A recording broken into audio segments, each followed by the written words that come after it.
go live a little bit later on today, and we're going to go from there. So I think our live before locks schedule today is going to be 6:30 Eastern for basketball and 7 Eastern for the NFL.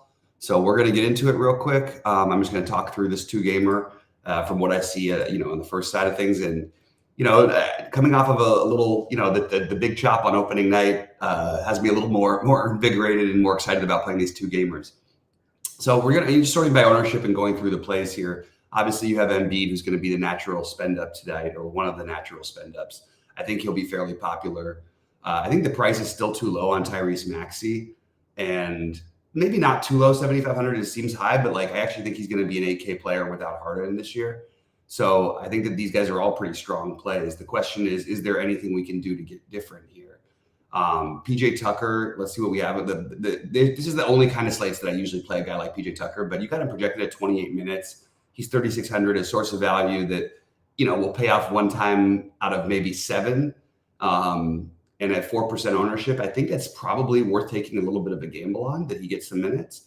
I also think we can consider the Kelly Oubre long shot play.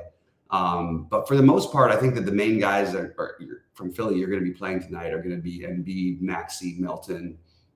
I'm not quite as sure on the Paul Reed thing. I'd like to see a starting lineup before I make any decisions.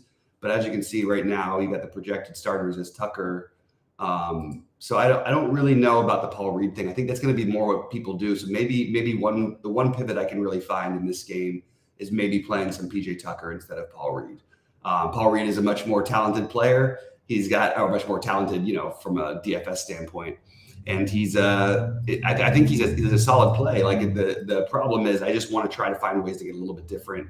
Tobias Harris, ownership in the teens is somewhat appealing, but I think all these guys make a lot of sense going up against Milwaukee today.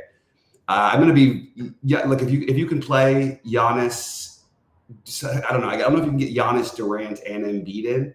But I love the idea of getting to Giannis and Embiid. If you wanted to stack this game, I'll have some lineups that way. I'll have some lineups stacked of the other game with Durant and then maybe AD or LeBron, probably AD.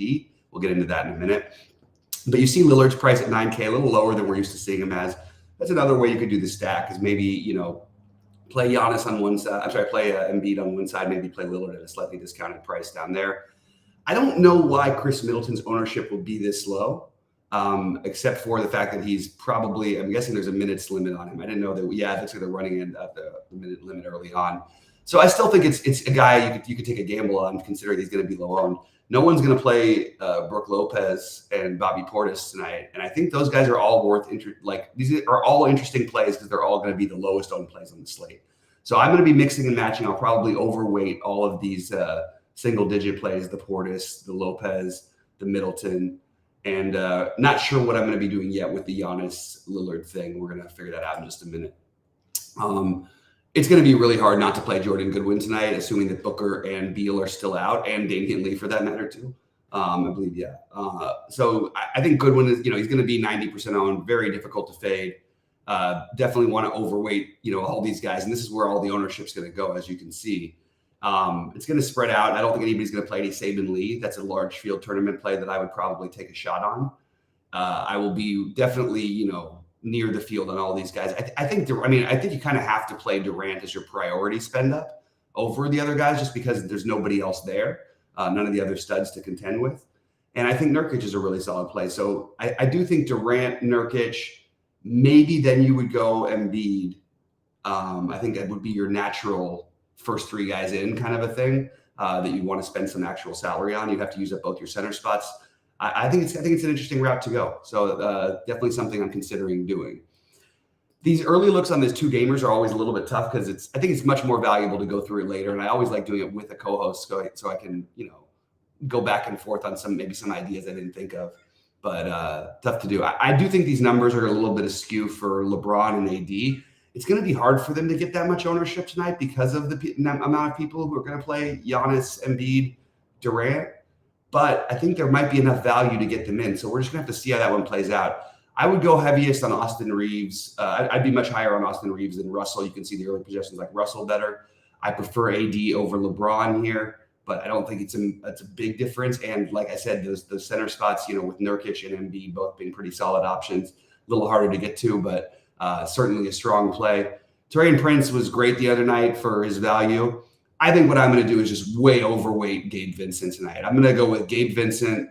And people who didn't watch the other night, Gabe Vincent got in foul trouble, picked up 3 quick fouls in the first half, had 0 fantasy points at halftime, ended up with 13.5 in the second half. Hey, parlay that out to 26, no foul trouble game. I think that's definitely interesting. I also think Christian Wood is now at a price where I feel a little bit better about taking a shot on him, even though I don't feel encouraged by his play. And I don't think he's going to necessarily earn more minutes with his lackluster attitude.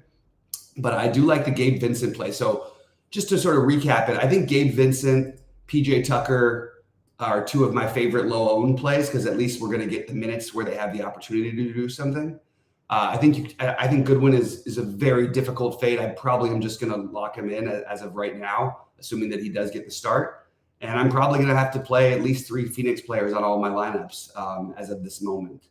That's why I do think that the ownership's a little bit off with the Giannis, LeBron, AD, Lillard, because I just think people are going to play the other guys more. I do think Embiid is the other, the spend up you want. So I would start off with Embiid, if you can, Embiid, Durant, Nurkic, then use the value of Goodwin. Then I'm going to play Gabe Vincent and sort of start from there. That's my early look at a build. So we'll have a lot more for you guys later at 6:30 Eastern time. While we're doing these videos for free, I want to remind you guys to please click the like button. We appreciate it. Also, you can sign up for TrueDFS now, promo code BobbyFi NBA for 25% off of your first month. I also want to add that, I think we have some really great offerings where we're literally charging, if you're using that discount especially, but even without that, we're charging less than SaberSim on some of these things. And we have Sheets' projections. We have Goldie's projections, which is the aggregate throughout the entire industry. And we also have all of my core plays, my plays of the day, my early builds, and all my exposures to all the players that I'm playing, as well as one of the better Discord channels around. So I suggest you guys join us if you haven't already. We're off to a flying start and hopefully going to be able to make that continue. I'm going to say good luck to everybody, and we'll see you live at 6:30 Eastern. Thanks.